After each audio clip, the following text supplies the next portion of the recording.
Hello, everyone. Welcome to today's episode of Candid Kaya. Today, I am here with publicist and media enthusiast, Monique. Stay tuned to hear how you can start your very own podcast.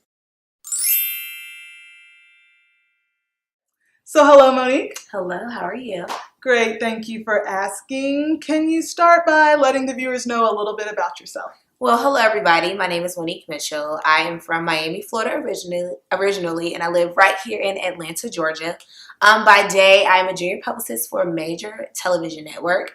And at night, I am a podcaster and a blogger. I love talking to people and getting to know them and just kind of telling them my story and using that as a way to be an icebreaker. All right, perfect.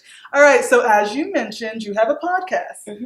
All right, tell us a little bit about your podcast. So my podcast is called One More Minute, play off of my name, Monique. And so my podcast is about, or it's for soul-searching millennials. I feel like, a lot of times our moms will tell us like, oh, a guy will break your heart. These are things that will happen, but they don't give you like the smaller details, like in between, like you'll stop being friends with somebody, they'll break your heart, or you'll be stressed at work, your job will break your heart, or, your parents, they give you an overview of life, but we kind of have to find out things along the way. So that's what my podcast is. I kind of talk about anything from love, life, and relationships. I talk about things that I've been through, things I'm experiencing, or things that I've listened to that might have triggered things. Like I consider myself like a younger version of a Jan Levine Zant. Oh. So I feel like I've lived enough life to give my advice and be transparent. So like I remember I watched a Yanla when Karrueche Tran was on there, and I did like this whole list, like 10 things I learned from the show. So I just kind of create conversation with my listeners and allow them and let them know. I think sometimes we get caught up in people's highlight reels, and we don't realize that like behind the scenes people are going through things, or people are experiencing things, and we all are human at the end of the day. And we just have to keep striving and thriving. All right. What is the first step to starting a podcast?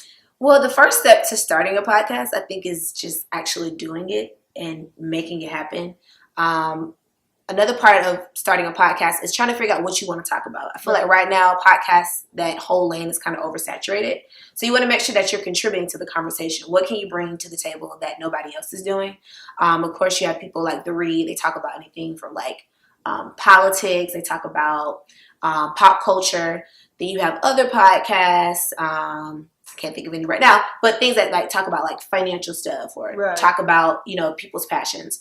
For mine, I chose something that I feel like I could relate to, that I felt like nobody was talking about, which was pretty much about life and like being a millennial, being a Black woman. And my podcast is for men and women, but it just gives me an opportunity to start a conversation and talk about things that I think matter to me.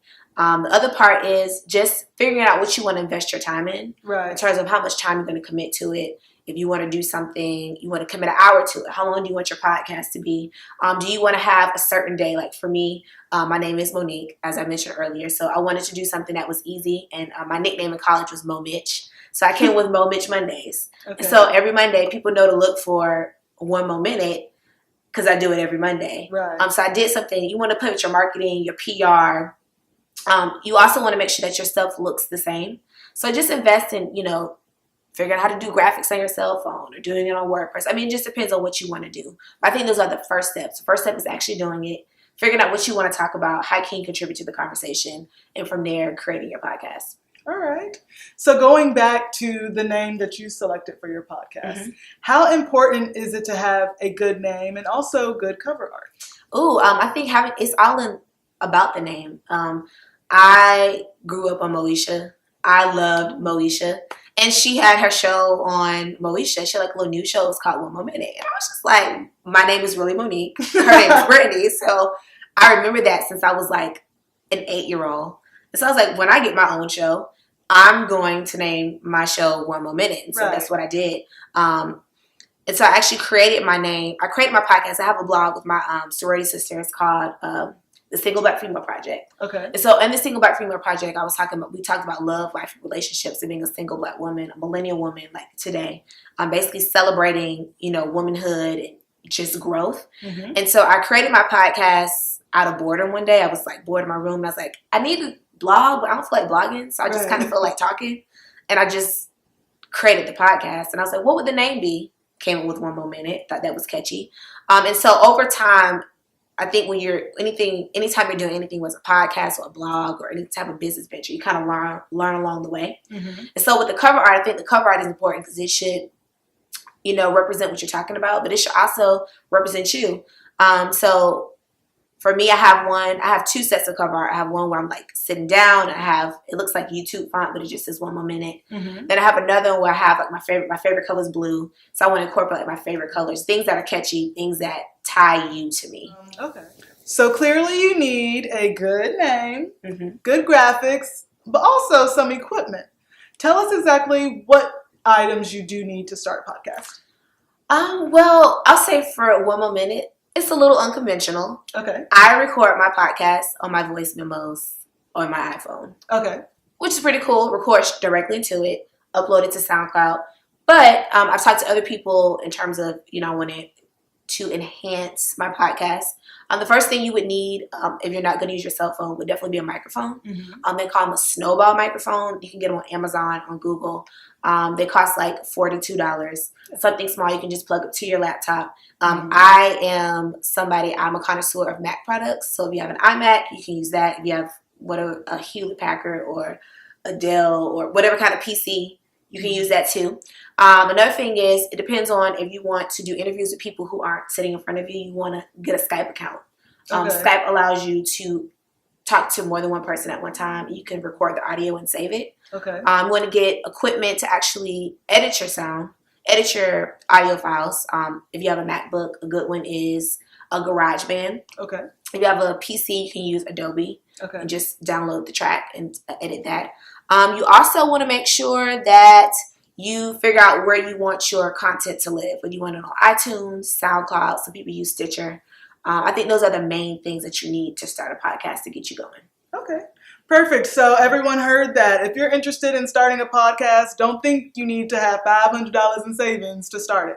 Clearly, you can do it right on your iPhone. Yep, and make sure your cell phone bill is paid. And you're good to go. Yes, make sure. So going back to uploading, tell us a little bit about how you upload your podcast. So how do I upload my podcast? Well, as I mentioned, I record my podcast on my phone. Mm-hmm. So I save it, I listen to it, make sure it sounds okay.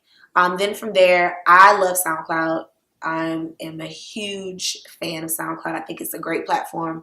Everyone can access it. You don't have to have an account to listen to it. Mm-hmm. So from there, I upload it to SoundCloud. It takes about 5 minutes. And then I have my SoundCloud connected to my iTunes account. Okay. And so what you do is when you're creating your iTunes account, they allow you to insert an RSS feed. So I use that link, I upload it into my iTunes. So anytime I upload anything on SoundCloud, it goes directly to iTunes. Okay. And so when people who follow me on iTunes, it just pops up like, oh, Monique Mitchell just updated a podcast. So those are the two platforms that I use. I'm actually interested in getting onto other platforms where other listeners might be.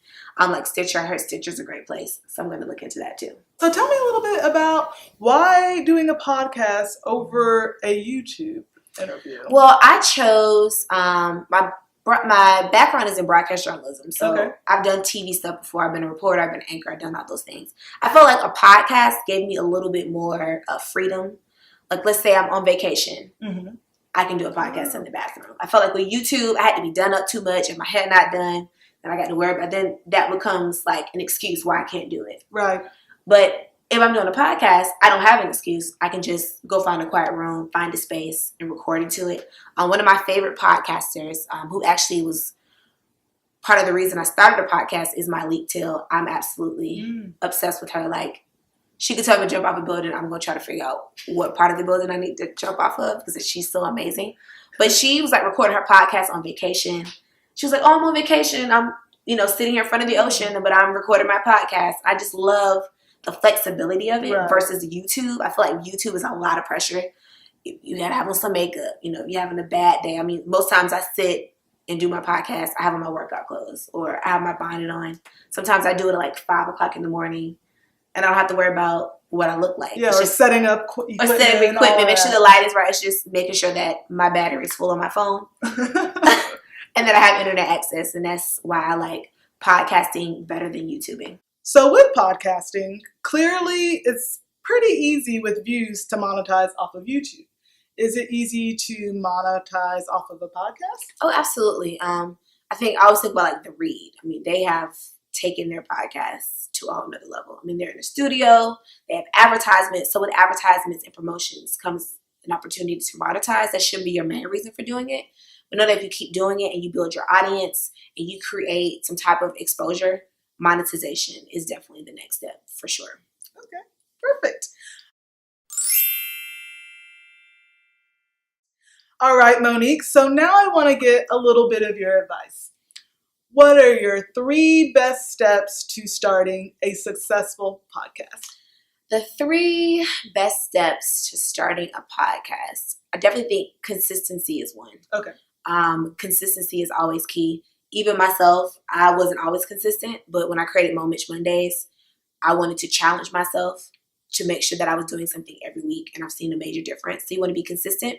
You also want to think outside the box. Mm-hmm. And I don't think outside the box, you want to be yourself because it's your content. So people come back for things that they think they can relate to when you're yourself and you're authentic. People can bang with it. Mm-hmm. And I think the last thing is to just stay encouraged. When you're starting a podcast, you may have 5 listens. You be like, dang it, nobody's listening to it. Another time, it might be 100 listens. You never know. But what you're doing will eventually touch somebody. And if you just are consistent and authentic, the listens will come. But you just have to stay encouraged and know that everything happens when it's supposed to. All right. So what advice do you have for those who feel like they want to start a podcast, but they feel it's very similar to a lot of podcasts already out there? I think you should still do it. You have a different take. You have a different perspective. Right. What you're talking about, people may not be talking about. Like, I love to work out, right? I could do a podcast about working out. Like, I used to be thicker. I could talk about from a thick girl's perspective, right? Why I want to have a podcast about working out. Or somebody else can have one about being a mom and working out. Like, it just depends. Everybody has a different perspective. And believe it or not, there's somebody just like you and they want to hear what you have to say. Right. All right. Well, that concludes today's interview on how to start your very own podcast. Thank you so much, Monique, for coming on. Thank you so much for having me. I had an amazing time. Great. Tell everyone how they can keep up with you. So you all can follow me on Instagram at Monificent11, Monificent 11. I also have a blog called Single Black Female Project. You can follow us on Instagram at SBF Project and log on to www.sbfproject.com. And that's where you can find me. I'm on Twitter too at Monificent11. Everything is Monificent11. And subscribe. Oh, and make sure you subscribe to One More Minute and tune into Motivational Mondays. I have a new episode up every single Monday where I give you a little mo. And I want to hear some more. Okay. All right. Thank you, everyone, for tuning in. If you have any comments or questions for Monique, just leave them below and we'll make sure that they get answered. All right. We will see you next time. And thanks again.